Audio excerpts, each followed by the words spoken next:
बोझ। कविता अपने माता पिता की बहुत लाडली थी। 3 बड़े भाइयों की बहन थी। कोई भी चीज़ मांगने पर उसी वक्त सामने हाजिर हो जाती। पूरे घर में रौब था उसका। पूरे परिवार और नौकरों पर राजकुमारी की तरह हुक्म चलाती थी कविता। स्कूल में भी पूरा रौब था उसका। बड़े घर की लाडली जो थी वो। ऐसे ही उसने कॉलेज में दाखिला लिया। उसके ठाट बाट, बड़ी गाड़ी में आना जाना, हर दिन नया फैशन देखकर हर कोई उससे दोस्ती करना चाहता था। थोड़ी ही दिनों में उसके बहुत से दोस्त बन गए। पूरे कॉलेज में उसकी अपनी ही एक पहचान थी।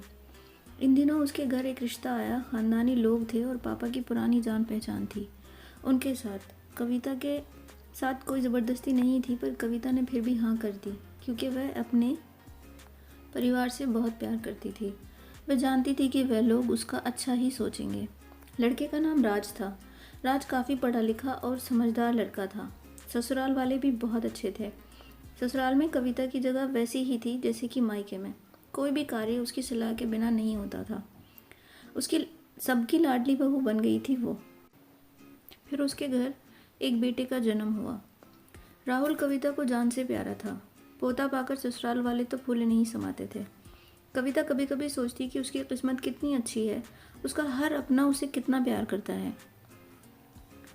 चाहे जीवन में कैसा भी समय आए, मेरे अपने हमेशा मेरे साथ हैं। मैं कभी अकेली नहीं हो सकती। कितनी खुशकिस्मत हूँ मैं। पर शायद कविता की खुशियों को उसकी अपनी ही नज़र लग गई थी। एक दिन वह मायके जाने की जिद कर बैठी। राज को बहुत काम था, लेकिन वह फिर भी उसे ले गया। रास्ते में उनकी गाड़ी एक अन्य गाड़ी से टकरा गई। कविता, राज और राहुल बहुत बुरी तरह से जख्मी हो गए। काफ़ी दिन के इलाज के बाद राज और राहुल तो ठीक हो गए, लेकिन कविता पूरी तरह ठीक नहीं हो सकी। सर पर चोट लगने के कारण वह अपनी आंखों की रोशनी खो बैठी। अब कविता की किस्मत जैसे उल्टे पांव चलने लगी। मायका वाले कुछ दिनों तक उससे मिलने आते रहे, फिर कभी कभार फ़ोन ही करके पूछ लेते कि अब कैसी हो। धीरे धीरे ये सिलसिला भी कम हो गया। ससुराल वालों की सहानुभूति भी कम होने लगी।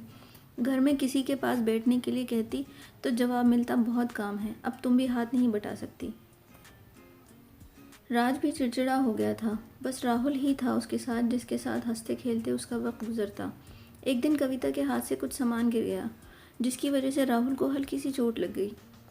कविता के सास ससुर ने राहुल को उससे अलग कर दिया कि कहीं उसके ना देखने की वजह से बच्चे का कोई नुकसान ना हो जाए। कविता अंदर से टूट चुकी थी।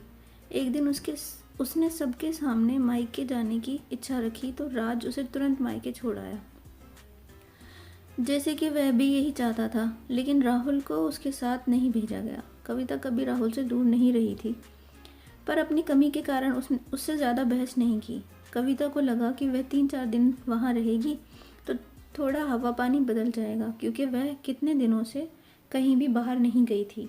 घर वाले भी इतने दिनों बाद उसे देखकर कितना खुश होंगे। कविता के घर पहुँचने पर सब लोग बहुत खुश हुए। खाने में सब कुछ कविता की पसंद का ही बना था। उसने अपने मम्मी पापा और भाई भाभीयों से दिल खोलकर बातें की। उनके छोटे छोटे बच्चे भी बुआ के साथ घुल मिल गए। रात को सोने के वक्त जब वह कपड़े बदलने लगी तो उसे पता चला कि उसका बैग तो बहुत भरा हुआ था। वह सब समझ गई। वह बहुत उदास हो गई। कुछ दिनों तक तो सब ठीक रहा, फिर जैसे सब बदलने लगा। सबका व्यवहार बदल रहा था। वह लोग जैसे थक चुके थे उससे। सब लोग घुमा फिरा कर पूछने लगे कि राज कब आ रहा है उसे ले जाने। वह बहाना बना देती, जबकि वह जानती थी कि उस घर में अब उसके लिए कोई जगह नहीं। कविता से चलते वक्त कुछ ना कुछ नुकसान हो जाता। थोड़ी बहुत टोकाटाकी उसे सुनाई देती, वह टाल देती। एक दिन उसके हाथ से लगकर एक कीमती फूलदान टूट गया। छोटी भाभी ने बहुत हंगामा मचाया। कविता के माता पिता रोज़ रोज़ के झमेलों से तंग आ गए थे। उन्होंने राज को खुद से फ़ोन कर दिया। राज कविता को अपने घर ले गया। कविता को अपने परिवार वालों से ये उम्मीद ना थी। जिस कविता के कहे बिना घर का एक पत्ता भी नहीं हिलता था, उस घर के लिए वह बोझ बन चुकी थी। राज के साथ ससुराल आते वक्त वह बहुत खुश थी, क्योंकि वह अपने घर जा रही थी, अपने जिगर के टुकड़े राहुल के पास। परंतु ये खुशी भी कुछ पल की ही थी। सारा बंदोबस्त पहले ही किया हुआ था। कविता को सीधे ऊपर वाले कमरे में पहुंचा दिया गया। राहुल से दूर रहने की सख्त चेतावनी दी गई। एक कामवाली लता को उसकी जिम्मेदारी सौंपी गई, जो उसके खाने पहनने जैसी ज़रूरतों का ध्यान रखती। कविता ज़्यादातर चुप ही रहती। कभी कभी कामवाली लता से थोड़ी बात कर लेती। उसके ज़रिए राहुल का पता चल जाता। सबकी लाडली बेटी और बहू सबके लिए एक लाडली से बोझ बन चुकी थी। दोस्तों, अगर आपको मेरी कहानी अच्छी लगी हो तो प्लीज़ मेरे चैनल को सब्सक्राइब करें। Thank you. Thanks for watching.